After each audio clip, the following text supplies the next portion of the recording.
তো বন্ধুরা, আমি তো চলে এসেছি তারকেশ্বর। তো তার আগে আমি বাড়ির থেকে বেরোনোর সময় আমার রাস্তার সমস্ত জার্নি তো দেখিয়েছি। তো আমি এখন আছি আমার বাবার বাড়িতে। আজ শ্রাবণের ৩য় সপ্তাহের ৩য় রবিবার। তো দেখুন, রবিবারের সকালবেলা উঠেই আজকে চলে এসেছি রাস্তায় দেখুন যাত্রীদের ভিড় সবে শুরু হয়েছে। এই হচ্ছে সকালবেলা, তার মানে 7টা বাজে। 7টার সময়ে এখন এরকমই লোকজন চলছে। আস্তে আস্তে ভীষণভাবেই ভিড় বাড়বে, তো আপনাদের দেখাবো, সঙ্গে থাকুন। অনেক জামা কাপড় ছিল, কদিন ধরে বৃষ্টি হলো, দেখছি মায়ের ঘরের ওই দিকটায় জড়ো করে রেখে দিয়েছে, সেইগুলো কাচলাম, কেচে মেলে দিয়ে আসলাম ছাদে। স্নান করে ঘরে এসে ভাত খেলাম 3জন মিলে, আমি, বাবা আর মা। আর আমার ছোটো ছেলেটা বোধহয় ওর মাসির বাড়িতে গেছে। তো ঘরেও খুব নোংরা হয়েছিল, ঘরগুলো পরিষ্কার করলাম। দুজনা থাকে তো, একটা ঘরে থাকে, ওই ঘরটা একটু পরিষ্কার থাকে, এটা নোংরা হয়েছিল। বিছানার উপরে টিকটিকির পায়খানা, জামা কাপড় সমস্ত কিছু। আলো লাগতে দেখাও যাচ্ছে না ভালো করে, কি প্রচণ্ড গরম। তারপরে একটু সকালে গেলাম, দেখলাম যাত্রীরা যাচ্ছে বাবার ধামে। আর একটু পরে যাব, আপনাদের দেখাবো সমস্তই, ভিডিও করে লাইভ করে সমস্তই দেখাবো। তো দেখুন, এই বিছনাটা এখনও গোছানো হয়নি, বিছনাটা গোছাবো এবার। এখানে আমি আর আমার ছোটো ছেলে শুয়েছিলাম, বাবা মা থাকে ওই ঘরে। তো আজকে প্রোগ্রাম আছে কি জানেন? দেখাই চলুন।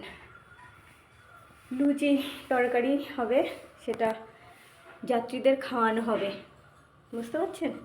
এখনও রান্না বান্না শুরু হয়নি, ওটা বোধহয় দুপুরের পর থেকেই শুরু হবে। আর ওটা দেবে হচ্ছে আমার কাকা এখনও এসে পৌঁছায়নি, কাকা আসবে। তো এরকম এখানে তো এখানেই জিনিসপত্রগুলো সমস্তই রাখা আছে। এখানে 1 কুইন্টাল আটা আছে, 50 কিলো 2টো বস্তা।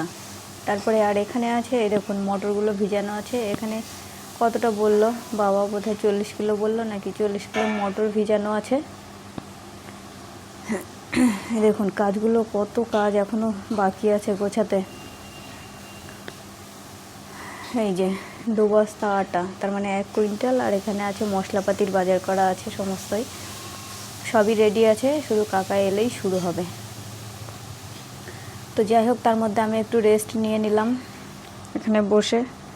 এদিকে মা দেখছি এগুলো মটরগুলো তুলতে শুরু করেছে, রাতে ভেজানো ছিল তো, এগুলো ধুয়ে রেডি করে রাখতে হবে, ওরা এলেই রান্নাবান্না শুরু হয়ে যাবে। তো মাকে বললাম, তোমাকে করতে হবে না মা, আমি করে দিচ্ছি এগুলো। তো আমি এগুলো তুলে পরিষ্কার পরিচ্ছন্ন করে ধুয়ে রেডি করে রেখে দিই, ওরা এলেই রান্নাবান্না শুরু হবে। আর এদিকে তারপরে এসে দেখছি মা এখানে খড় কুচাচ্ছে। এই খড়গুলো বিক্রি হয়, বুঝলেন, ছাগলের জন্য সবাই কিনতে আসে, সেই জন্য এগুলো কুচিয়ে রেখে দিতে হয়। তো মা তাই করছিল। তারপর আমি এলাম ঘরে, আর বাকি কাজগুলো সেরে নিই। এবার কিছু বোতল টতলগুলো ছিল, সেগুলো সমস্তই পরিষ্কার করে ধুয়ে জল ভর্তি করে ফ্রিজে ঢুকাতে হবে, কেননা লোকজন আসবে তো, তাদের খেতে টেতে দিতে হবে। তো কাজকর্ম অনেক আছে, চলুন কাজগুলো সেরে নিই।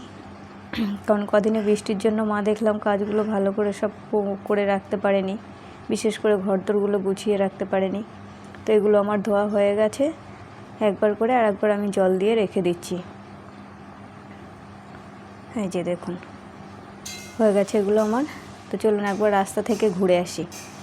রাস্তায় উঠতেই শুনতে পেলাম চারিদিকে গান বাজছে, খুব ভালো লাগছিল, বেশ খুব একটা আনন্দ আবহাওয়া।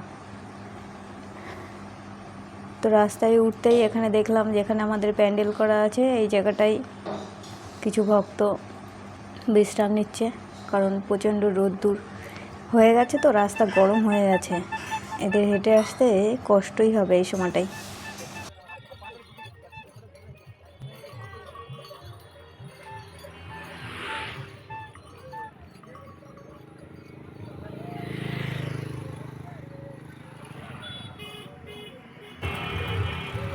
ভাইরা কোথা থেকে এসছো ভাই?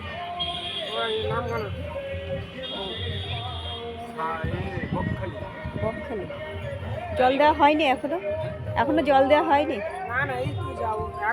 এখন গিয়ে এখন একটু মন্দিরে তাও ভালোভাবে দিতে পারবে, এরপর থেকে আর পারবে না। আমরা তো জানি না, নতুন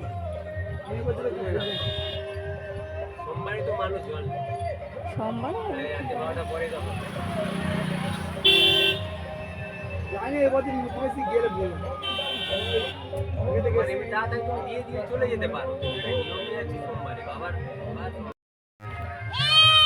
প্রচণ্ড রোদ্দুর ওখানে, বাবা রেস্ট নিচ্ছে গেটের ওই জায়গাটায় সবাই। নামখানা থেকে এসছে, বকখালি নামখানা ওরা ছেলেগুলো। তো এদিকে বাড়ি চলে এলাম, এদিকে এসে দেখছি মা মশলা করছে, কেননা মা রান্না বসিয়ে দিয়েছে। সকাল সকাল রান্নাটা হয়ে যাওয়াটা আমাদের জরুরি, কেননা ওদিকে খুব তাড়া আছে। তারপর চলে এলাম রান্না বান্না সেরে, এই যে চলে এলাম আমড়া পাড়তে। আমড়া গাছে কে উঠেছে এখনও দেখতে পাইনি, তবে আমড়া পড়ছে। আমার ছোট ছেলে, মা আর আমার মা এসেছে, মানে আমার মেজদির শাশুড়ি। এই যে আমড়াগুলো কি মোটা মোটা, খুব লোভ লাগছিল আমড়াগুলো দেখে, কিন্তু কাশি হচ্ছিল তো, ঠান্ডা লেগেছিল, আমি খেতে পাচ্ছিলাম না, তবুও খেয়েছিলাম একটা। কিছু কামরাঙাও আছে এর মধ্যে, একটা কামরাঙা গাছ আছে এখানে, সেটা থেকে পেরেছে, দু একটা ছিল। খুব মোটা মোটা আমড়াগুলো।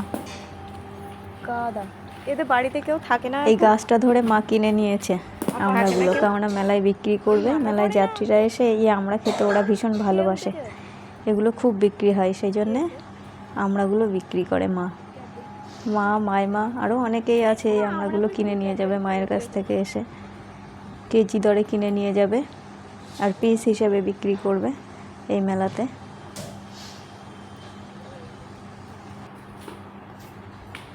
হ্যাঁ, এদিকে কত আমড়া পড়েছে দেখুন, আমড়াগুলো কুড়াচ্ছিলাম।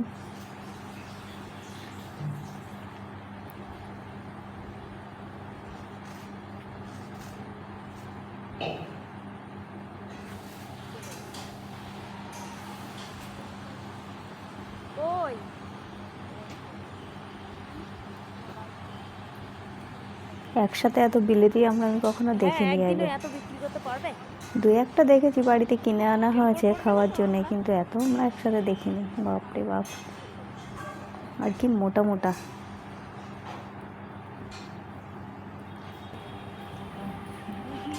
এদিকে আবার এদিকে বাতাবি লেবু পড়লো গাছ থেকে। এই গাছটায় বাতাবি, আমি প্রথমে ভেবেছি এগুলো চালতা, তারপরে দেখলাম যে না, তো এগুলো তো বাতাবি লেবু। ওই একটা পড়ে আছে তো ওখানে।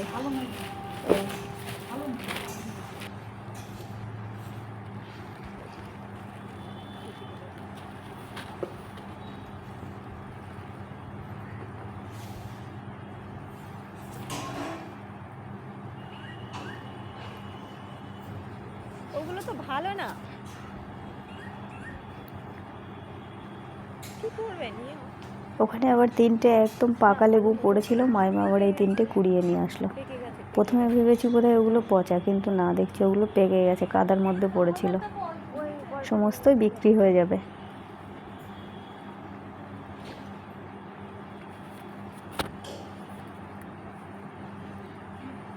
লেবু, কামরাঙা আর এই যে আমড়াগুলো, একটাও কিন্তু টক না, খেতে খুব সুন্দর মিষ্টি। কি রোদ্দুর বাবা, রোদ্দুরে চাঁদি ফেটে যাচ্ছিল, কিন্তু এই যাত্রীগুলো তাহলে রাস্তা দিয়ে কি করে হাঁটছে। এদের এই রোদ্দুরের সময় হাঁটতে খুব কষ্ট হয়। দেখুন দৌড়ে দৌড়ে যাচ্ছে, রাস্তাটা এত গরম হয়ে গেছে।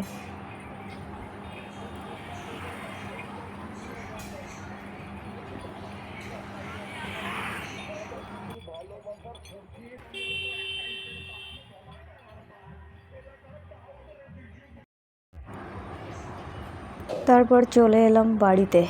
এদিকে বাড়িতে গেটের মুখে ঢোকার সময় দেখছি এক রুটিওয়ালা এসেছে রুটি দিতে, কেননা এগুলো দোকানে বিক্রি হবে, তরকারি করে ঘুগনি তৈরি করে রুটি দিয়ে বিক্রি হবে, একদম টাটকা গরম রুটি।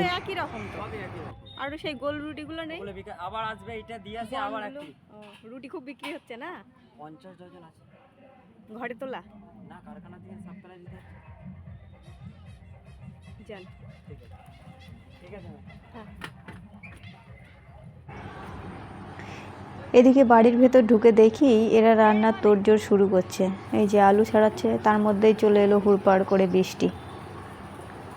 সারাদিন কিন্তু ভালো গেল খটখটে রোদ্দুর, অথচ দেখুন এখন কাজ শুরু হবে, যত রান্না বান্না শুরু হবে, এখন যত দেশের কাজ সমস্ত কিছুই বয়ে নিয়ে যাওয়া হবে ওই দোকানে, কিন্তু এখনই চলে এলো বৃষ্টি। তো দেখা যাক বৃষ্টির মধ্যে এখন কি হয়। কাকা নাকি চলে এসেছে শুনলাম, উনি স্টেশনে দাঁড়িয়ে আছে, আসতে পারছে না বৃষ্টির জন্যে, ওখানেই আটকে আছে। একটা টোটো পেলে বোধহয় চলে আসবে তার মধ্যে। তো তার মধ্যে এরা কাজকর্ম সারুক। প্রচণ্ড বৃষ্টি হচ্ছে, প্রচণ্ড। এই জলটা ছাদ থেকে পড়ছে। ওদিকে দিদি বলছে কি যে আমি এই জলটা ধরে আলুর ভেতরে দিয়ে দিই, আলুগুলো ধরে। এই যে কাকা চলে এসেছে, এবার শুরু হবে আমাদের প্রস্তুতি পর্ব। ভালো থাকুন, সুস্থ থাকুন বন্ধুরা।